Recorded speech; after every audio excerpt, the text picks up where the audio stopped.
Hello friends, स्वागत है आपका आपके अपने YouTube channel struggle academy of commerce पे। और आज हम डिस्कस करने वाले हैं हमारा नेक्स्ट इंपॉर्टेंट टॉपिक, जो कि हमारा रिलेटेड रहने वाला है यूजर्स ऑफ अकाउंटिंग इंफॉर्मेशन, और we can say that accounting information. Accounting information, okay. तो आज का टॉपिक हम ये डिस्कस करने वाले हैं अकाउंटिंग इंफॉर्मेशन। तो चलिए स्टार्ट करते हैं। अकाउंटिंग का मतलब क्या होता है? सबसे पहले तो आपको ये पता होना चाहिए कि अकाउंटिंग का मतलब क्या होता है। ध्यान रखना है, अकाउंटिंग को क्या बोला जाता है? अकाउंटिंग को क्या बोला जाता है? लैंग्वेज ऑफ द बिजनेस बोला जाता है। लैंग्वेज ऑफ द बिजनेस, ठीक है। ध्यान रखना आपने, अकाउंटिंग को क्या बोला जाता है? लैंग्वेज ऑफ द बिजनेस बोला जाता है, ठीक है। और ये जो लैंग्वेज ऑफ द बिजनेस है, इसके अंदर हम क्या करते हैं? फाइनेंशियल स्टेटमेंट्स तैयार करते हैं। क्या तैयार करते हैं? फाइनेंशियल स्टेटमेंट्स तैयार करते हैं। और उन फाइनेंशियल स्टेटमेंट्स को हम क्या बोलते हैं? इनका यदि हम सेकंड नेम बोलें तो वो क्या होता है? इनको हम फाइनल अकाउंट भी बोलते हैं। क्या बोलते हैं इनको? फाइनल अकाउंट भी बोलते हैं। और भी यदि हम इनको किस नाम से जानते हैं, इसका एक और तीसरा नाम होता है जिसको बोला जाता है एंड प्रोडक्ट ऑफ अकाउंटिंग। क्या बोलते हैं? एंड प्रोडक्ट ऑफ अकाउंटिंग भी बोला जाता है। ध्यान रखना है, इनको क्या बोलते हैं? एंड प्रोडक्ट ऑफ अकाउंटिंग भी बोला जाता है। उसके बाद ये जो एंड प्रोडक्ट ऑफ अकाउंटिंग है, इसके अंदर कौन कौन से अकाउंट अपने पास आते हैं आपको पता है? वो आएगा अपने पास सबसे पहले ट्रेडिंग अकाउंट,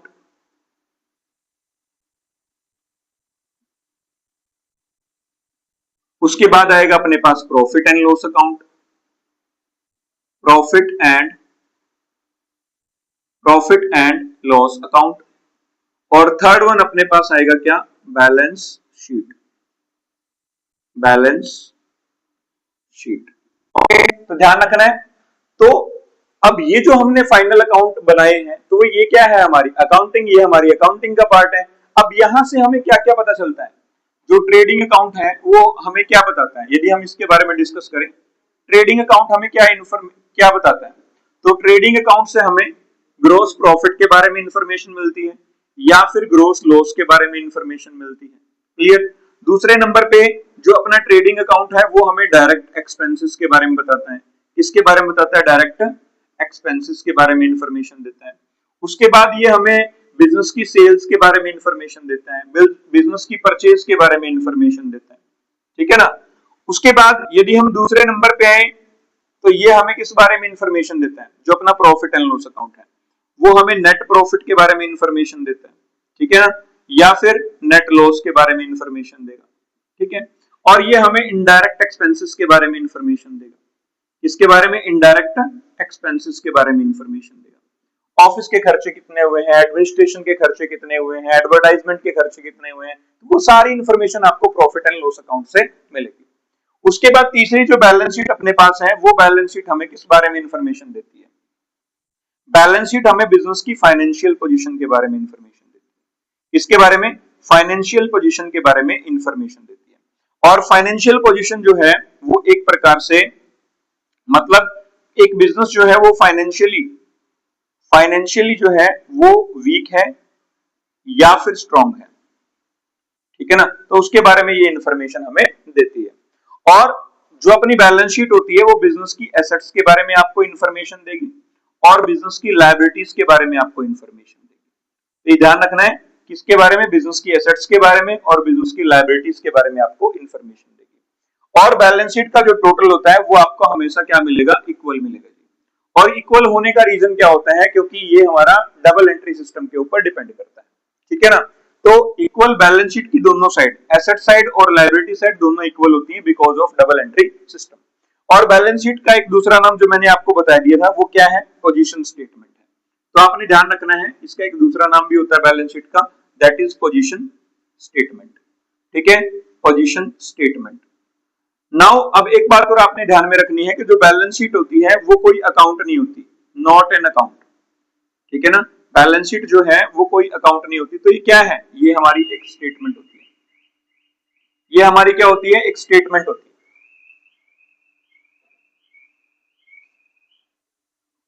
और ये स्टेटमेंट जो है वो किस चीज की होती है वो मैंने आपको ऑलरेडी यहाँ पे बता दिया है कि ऑलरेडी ये जो बैलेंस शीट होती है वो स्टेटमेंट होती है एसेट्स की और लायबिलिटीज की, ठीक है ना। तो अब एक बात आप ध्यान से देखिएगा कि जो हमारी अकाउंटिंग होती है, अकाउंटिंग में हम ये तीन मेन अकाउंट बनाते हैं, तो इन तीनों अकाउंट से हमारे पास जो भी इंफॉर्मेशन आती है ये सारी की सारी इंफॉर्मेशन, ठीक है ना।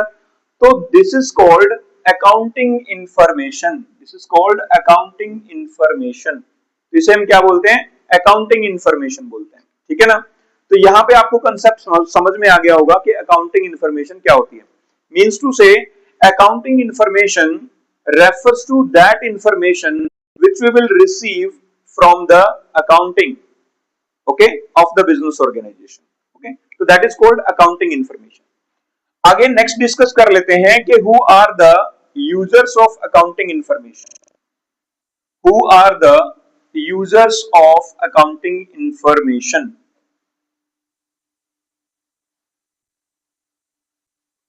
चलिए,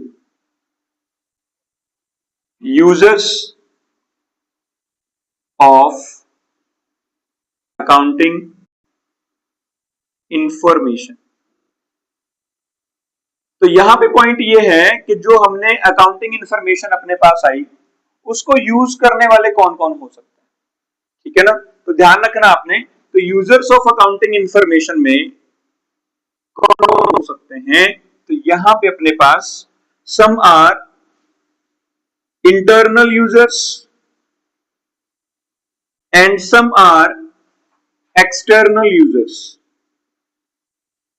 external users, okay. Who are the internal users, who are within the business, जो बिजनेस के अंदर है, जो बिजनेस के बारे में डिसीजंस लेते हैं, तो वो आपके हो जाएंगे इंटरनल यूजर्स। एक्सटर्नल यूजर्स कौन से होंगे बेटा, external users are those users who are outside the business, ठीक है ना। तो ये कौन से होंगे, who are inside the business, inside the business, ठीक है ना। तो उसको बोलेंगे अपन इंटरनल यूजर्स। और एक्सटर्नल कौन से होंगे, who are outside the business, who are outside the business, जो बिजनेस से बाहर के लोग हैं, ठीक है ना। तो उनको बोलेंगे अपन एक्सटर्नल यूजर्स। अब यहां पे कौन कौन आ सकते हैं, फर्स्ट वन इज ऑनर्स, दूसरे नंबर पे मैनेजमेंट, मैनेजमेंट, ओके। अब पॉइंट ये है कि अकाउंटिंग इंफॉर्मेशन ऑनर्स को क्यों चाहिए, व्हाई, बस ये जवाब देना आपने। Owners are the person who start the business, who are the owner of the business, ठीक है ना। तो उनको अकाउंटिंग इंफॉर्मेशन क्यों चाहिए, अकाउंटिंग इंफॉर्मेशन, अकाउंटिंग इंफॉर्मेशन जो है उनको क्यों चाहिए, व्हाई। तो उसका एक रीजन है कि जो ओनर्स होते हैं वो बिजनेस के प्रॉफिट और लॉस के बारे में जानना चाहते हैं कि हमारा जो बिजनेस है वो प्रॉफिट में चल रहा है कि लॉस में चल रहा है, ठीक है ना। बस यही एक मेन रीजन होता है जिसके लिए ओनर्स को अकाउंटिंग इंफॉर्मेशन की जरूरत होती है, ठीक है ना। दूसरे नंबर पे है मैनेजमेंट। अब मैनेजमेंट, मैनेजमेंट कौन करता है, मैनेजर्स करते हैं, जो मैनेज करते हैं पूरे बिजनेस को। मैनेजमेंट, मैनेजमेंट कौन होती है, who manage the business, who manage the business, ठीक है ना। तो हु मैनेज द बिजनेस, तो वो क्या होंगे, अपने मैनेजर्स होंगे, ठीक है ना, क्या होंगे, मैनेजर्स। और मैनेजर्स क्या लेंगे, बिजनेस के अंदर इंपॉर्टेंट डिसीजंस लेंगे। और वो डिसीजन किसके बेस पे होगा, वो डिसीजन किसके बेस पे होगा, अकाउंटिंग इंफॉर्मेशन के बेस पे। किसके बेस पे होगा, अकाउंटिंग इंफॉर्मेशन के बेस पे, ठीक है ना। तो ध्यान रखना है, वो जो डिसीजन लिया जाएगा वो अकाउंटिंग इंफॉर्मेशन के बेस पे लिया जाएगा। अब वो अकाउंटिंग इंफॉर्मेशन के बेस पे जो डिसीजन लेंगे, और भी बहुत सारी ऐसी स्टेटमेंट्स होती हैं जो बिजनेस के अंदर तैयार करी जाती हैं और उनके बेस पे जो है वो मैनेजमेंट डिसीजन लेती है। उसके बारे में मैं आपको पहले भी बता चुका हूं। जैसे अपने पास एक कैश फ्लो स्टेटमेंट होती है, कैश फ्लो स्टेटमेंट होती है। तो कैश फ्लो स्टेटमेंट क्या होती है, कैश फ्लो स्टेटमेंट एक ऐसी स्टेटमेंट होती है जो हमें कैश के फ्लो के बारे में इंफॉर्मेशन देती है। मींस टू से यह हमें कैश के इनफ्लो के बारे में, इसके बारे में कैश के इनफ्लो के बारे में और कैश के आउटफ्लो के बारे में इंफॉर्मेशन देती है। कैश के आउटफ्लो के बारे में इंफॉर्मेशन देती है। यदि हम कैश के इनफ्लो की बात करें तो इनफ्लो का मतलब होता है कि बिजनेस के अंदर जो कैश आ रहा है, ठीक है ना। आउटफ्लो का मतलब होता है बिजनेस के अंदर से जो कैश जा रहा है, तो उसके बारे में इंफॉर्मेशन हमें देती है। और इसके अंदर मेनली 3 एक्टिविटी तैयार करी जाती हैं। कितनी एक्टिविटी? 3 एक्टिविटीज। 3 एक्टिविटी जो है वो यहां पे करी जाती है। First one operating activity, operating activity, ठीक है। दूसरे नंबर पे है इन्वेस्टिंग एक्टिविटी, इन्वेस्टिंग एक्टिविटी। और तीसरे नंबर पे आता है फाइनेंसिंग एक्टिविटी। कौन सी आती है? Financing activity.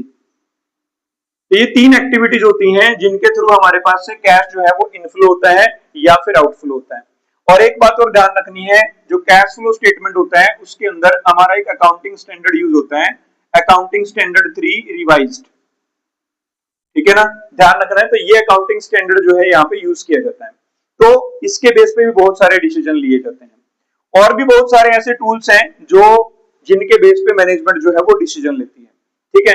जैसे एक आपकी बुक में यहाँ पे मिलेगा अकाउंटिंग रेशियो के बारे में डिस्कस मिलेगा, अकाउंटिंग रेशियो के बारे में। तो अकाउंटिंग रेशियो भी जो है वो हमारा एक टूल होता है फाइनेंशियल स्टेटमेंट को एनालाइज करने का, और इसके बेस पे भी जो मैनेजमेंट है वो डिसीजन लेती है, ठीक है ना। और हमें ये पता चलता है कि एक फर्म जो है वो अपनी लायबिलिटीज को, चाहे वो लॉन्ग टर्म है चाहे वो शॉर्ट टर्म है, उनको पे कर रही है कि नहीं कर रही है, या बिजनेस की पोजीशन क्या है, बिजनेस कैसा चल रहा है, ठीक है ना। तो उसके बारे में हम अकाउंटिंग रेशियो से भी इंफॉर्मेशन ले सकते हैं, ठीक है ना। तो अकाउंटिंग रेशियो एक प्रकार से अपने पास जैसे 2 आइटम्स होती है, ठीक है ना, 2 आइटम्स होती है, उन आइटम्स के बीच में क्या बताती है कि रिलेशन एस्टेब्लिश कर देती है, ठीक है ना। एक रिलेशन एस्टेब्लिश कर देती है। जैसे मान लिया बैलेंस शीट की 2 आइटम है, एक अपने पास करंट एसेट और दूसरी है करंट लायबिलिटी। तो हमने लिख दिया current asset by current liability, तो इन दोनों में एक रिलेशन एस्टेब्लिश हो गया। और हमारी रेशियो कौन सी होती है? करंट रेशियो होती है। कौन सी रेशियो होती है? Current ratio. ध्यान रखना है, सीआर का मतलब होता है करंट रेशियो। तो करंट रेशियो यहाँ पे तैयार करी जाती है, फॉर्मूला होता है current asset divide by current liability. और ये जो रेशियो होती है इसकी एक अपनी एक आइडियल रेशियो होती है। ध्यान रखना, इसकी अपनी क्या होती है? एक आइडियल रेशियो होती है, और उस आइडियल रेशियो को हम बोलते हैं 2:1, ठीक है। ये वाली आइडियल रेशियो है। तो इसका मतलब क्या है? 2:1 का मतलब है कि जो हमारी करंट एसेट है वो दुगनी होनी चाहिए, किससे? करंट लायबिलिटी से, ठीक है ना। तो इसका मतलब क्या है कि अगर हमारी करंट एसेट करंट लायबिलिटी से दुगनी है तो इसका मतलब ये है कि हम बिजनेस की, जो एक कंपनी है या एक बिजनेस है, वो करंट लायबिलिटीज को पे कर सकता है, ठीक है ना, विद इन ईयर, ठीक है। तो ये ध्यान रखना आपने। तो इस तरीके से करंट लायबिलिटी को जो है वो पे कर सकता है। तो ये हमने डिसीजन यहाँ पे ले लिया। तो और भी बहुत सारे टूल्स होते हैं जिनके बेस पे डिसीजन मेकिंग करी जाती है। जैसे फंड्स फ्लो स्टेटमेंट है, फंड्स फ्लो स्टेटमेंट। ये जो फंड्स फ्लो स्टेटमेंट है ये भी हमारा एक टूल होता है क्या करने का? फाइनेंशियल स्टेटमेंट को एनालाइज करने का। तो ये भी काफी इंपॉर्टेंट जो है रोल प्ले करता है डिसीजन मेकिंग के अंदर, ठीक है ना। तो जैसे फंड्स फ्लो स्टेटमेंट में ये फंड्स के फ्लो के बारे में इंफॉर्मेशन देता है। यहाँ पे हम फंड्स फ्रॉम ऑपरेशन निकालते हैं, और खास करके यहाँ पे एक शेड्यूल तैयार किया जाता है, schedule change in working capital. क्या तैयार किया जाता है? Schedule change in working capital.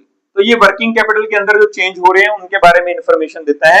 और वर्किंग कैपिटल क्या होती है? ऐसी कैपिटल जो बिजनेस की डे टू डे के जो हमारे एक्सपेंसेस होते हैं उनके लिए बिजनेस के अंदर अवेलेबल होती है। और वर्किंग कैपिटल का फॉर्मूला क्या होता है? करंट एसेट में से यदि अपन करंट लायबिलिटी को माइनस कर देते हैं तो उसे क्या बोलते हैं? वर्किंग कैपिटल बोलते हैं। और करंट एसेट क्या होती है? करंट एसेट वो होती है जिनको हम with in a year cash के अंदर कन्वर्ट कर सकते हैं, विद इन अकाउंटिंग ईयर।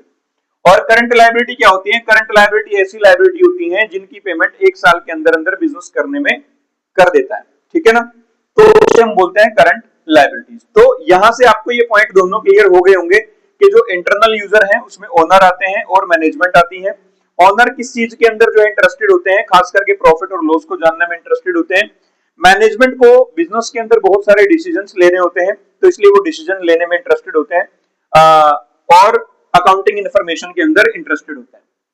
ठीक है, और जो डिसीजंस लिए जाते हैं वो डिफरेंट डिफरेंट जो है बेस पे लिए जाते हैं, जैसे कैश फ्लो स्टेटमेंट है, अकाउंटिंग रेशियो है, फंड फ्लो स्टेटमेंट है, बजटरी कंट्रोल है, तो सारे हम यहाँ पे डिस्कस नहीं कर सकते। कंपैरेटिव स्टेटमेंट है, कॉमन साइज स्टेटमेंट है, अकाउंटिंग रेशियो है। ठीक है, तो these are the tools of financial statement analysis. तो इनके बेस पे फाइनेंशियल स्टेटमेंट को एनालाइज किया जाता है, अंडरस्टैंडेबल बनाया जाता है, उसके बाद उनको समझ करके बिजनेस के अंदर इंपॉर्टेंट डिसीजन लिए जाते हैं। External users of accounting information. अगर हम बात करें आगे एक्सटर्नल यूजर्स की, तो देखिएगा कौन कौन से आपके यहां पे रहेंगे। External users of accounting information, तो जो एक्सटर्नल यूजर्स हैं अकाउंटिंग इंफॉर्मेशन के, उसके अंदर सबसे पहले क्या आता है, सबसे पहले अपने एम्प्लॉइज आते हैं। ठीक है, तो एम्प्लॉइज को हम एक्सटर्नल में मानते हैं, ध्यान रखना है। तो एम्प्लॉइज जो है वो फाइनेंशियल इंफॉर्मेशन के अंदर, अकाउंटिंग इंफॉर्मेशन के अंदर क्यों इंटरेस्टेड होंगे, उसका एक बेसिक रीजन यही है कि एम्प्लॉय ये जानना चाहता है कि बिजनेस के अंदर प्रॉफिट हो रहे हैं कि लॉस हो रहे हैं। अगर लॉस हो रहे हैं तो एम्प्लॉय को ये लगेगा नहीं आगे हमारा यहाँ पे स्कोप बहुत कम है, मींस टू से हमारी ग्रोथ नहीं हो पाएगी, डेवलपमेंट नहीं हो पाएगी, हमारी सैलरी इंक्रीज नहीं हो पाएगी। ठीक है ना। अगर बिजनेस के अंदर जो है जो हमारी अकाउंटिंग इंफॉर्मेशन है उसमें उसके अंदर अपना बिजनेस अच्छा ग्रो कर रहा है, प्रॉफिट बढ़िया है, तो वहां पे एम्प्लॉइज को इंफॉर्मेशन मिल जाएगी कि yes growth chances are high, so हमें यहाँ पे डटे रहना चाहिए। ठीक है, नेक्स्ट वन, दूसरे नंबर पे अपने पास आता है बैंक्स। अब बैंक्स जो है वो अकाउंटिंग इंफॉर्मेशन के अंदर क्यों इंटरेस्टेड होते हैं, देखो कोई भी बिजनेस होता है वो बिना पैसे चलता नहीं, तो इसलिए बिजनेस को क्या किसकी जरूरत होती है, लोन की जरूरत होती है, और लोन कहां से मिलेगा, बैंक से मिलेगा। अब बैंक क्या क्या चेक करेगा लोन देने के लिए, वो चेक करेगा क्या, अकाउंटिंग इंफॉर्मेशन। क्या चेक करेगा, अकाउंटिंग इंफॉर्मेशन। ठीक है ना। तो अकाउंटिंग इंफॉर्मेशन को चेक करके भाई अकाउंटिंग तौर पे जो बिजनेस है वो स्ट्रांग है या वीक है, तो उसके बेस पे वो डिसीजन लेंगे कि हाँ इस फर्म को या बिजनेस को लोन देना चाहिए कि नहीं देना चाहिए। ठीक है ना, या फिर ये जो फर्म है वो हमारे लोन की रीपेमेंट विद इंटरेस्ट करने में एबल है या नहीं है। ठीक है ना। उसके बाद नेक्स्ट हमारे पास आएगा कि इन्वेस्टर्स, कौन आएगा, इन्वेस्टर्स। अब इन्वेस्टर्स कौन होते हैं, इन्वेस्टर्स वो पर्सन होता है जो बिजनेस के अंदर पैसा इन्वेस्ट करता है। अब पैसा इन्वेस्ट करने से पहले वो ये देखेगा कि अकाउंटिंग इंफॉर्मेशन क्या है। अकाउंटिंग इंफॉर्मेशन में यदि ऐसा दिया गया है कि हाँ फाइनेंशियली जो है बिजनेस स्ट्रांग है, बिजनेस के अंदर प्रॉफिट हो रहे हैं, तो अपने बिजनेस के अंदर पैसा इन्वेस्ट कर देगा। और अगर उसको ये लगता है कि नहीं फाइनेंशियल पोजीशन जो है वो सही नहीं है, अकाउंटिंग इंफॉर्मेशन सही नहीं है, लॉसेस में चल रही है कंपनी या बिजनेस, ठीक है ना, तो फिर वो इन्वेस्ट नहीं करेगा। ठीक है ना। फोर्थ नंबर पे आता है पोटेंशियल इन्वेस्टर। पोटेंशियल इन्वेस्टर, तो पोटेंशियल इन्वेस्टर को कौन होता है, पोटेंशियल इन्वेस्टर वो होता है जो फ्यूचर के अंदर अपने बिजनेस के अंदर इन्वेस्ट कर सकता है। ठीक है ना, या करना चाहता है। ठीक है ना, तो यदि हमारी अकाउंटिंग इंफॉर्मेशन सही है, प्रॉफिट में चल रहा है बिजनेस, तो उसको चेक करने के बाद वो फ्यूचर के अंदर अपने बिजनेस के अंदर पैसा इन्वेस्ट कर सकता है। उसके बाद जो है फिफ्थ नंबर पे अपने पास आते हैं कौन, गवर्नमेंट। अब गवर्नमेंट जो है वो हमारी अकाउंटिंग इंफॉर्मेशन के अंदर क्यों इंटरेस्टेड होती है, तो उसका मेन रीजन ये है कि गवर्नमेंट को क्या चाहिए, टैक्स। तो क्या ये बिजनेस ऑर्गेनाइजेशन जो है टैक्स जो है प्रॉपर्ली पे कर रहा है, सही पे कर रहा है, तो इसलिए वो अकाउंटिंग इंफॉर्मेशन को चेक करती है। ठीक है। उसके बाद 6 नंबर पे अपने पास क्या आता है, 6 नंबर पे अपने पास आता है कि कस्टमर्स। ठीक है, कस्टमर्स जो है वो फाइनेंशियल इंफॉर्मेशन के अंदर क्यों इंटरेस्टेड होते हैं, क्योंकि उनको चाहिए क्या, प्रोडक्ट। क्या चाहिए उनको, प्रोडक्ट चाहिए। ठीक है, और प्रोडक्ट जो है वो कौन सा चाहिए, गुड क्वालिटी का चाहिए, गुड क्वालिटी का चाहिए, अच्छी क्वालिटी का प्रोडक्ट चाहिए। और अच्छी क्वालिटी का प्रोडक्ट जो है एक बिजनेस कब बना सकता है, जब बिजनेस के अंदर प्रॉफिट ज्यादा हो, प्रॉफिट मैक्सिमम हो। ठीक है, तो ध्यान रखना आपने, एक प्रोडक्ट जो है वो बिजनेस कब तैयार कर सकता है, कि जब बिजनेस के अंदर प्रॉफिट है, और उस प्रॉफिट के बारे में, उस प्रॉफिट के बारे में हमें इंफॉर्मेशन कहां से मिलेगी, वो हमारी अकाउंटिंग इंफॉर्मेशन से मिलेगी। ठीक है ना। उसके बाद और भी होते हैं यहाँ पे रिसर्चर हैं। रिसर्चर्स जो क्या करते हैं, रिसर्च करते हैं। अगर मान लिया कोई रिसर्चर है, वो अपनी कंपनी के बारे में रिसर्च करना चाहता है, अपनी बिजनेस के बारे में रिसर्च करना चाहता है, तो ऑब्वियस है वो अपनी रिसर्च के अंदर अपनी अकाउंटिंग इंफॉर्मेशन जरूर देगा। कौन सी? बता सके कि यस इस कंपनी के अंदर जो है इतना प्रॉफिट चल रहा है, बढ़िया प्रॉफिट चल रहा है, अच्छी कंपनी है, अच्छा बिजनेस है, तो आप इसके अंदर आसानी से दूसरे लोग जो है उसकी रिसर्च रिपोर्ट को चेक करेंगे। तो अपनी रिसर्च के अंदर कोई भी रिसर्चर है, ऑब्वियस है डाटा तो जो है अपना जरूर देगा किसी भी बिजनेस का, ठीक है ना। तो ये थे हमारे कुछ आज का टॉपिक जो कि हमारा था यूजर्स ऑफ अकाउंटिंग इंफॉर्मेशन से related. So thank you very much for watching.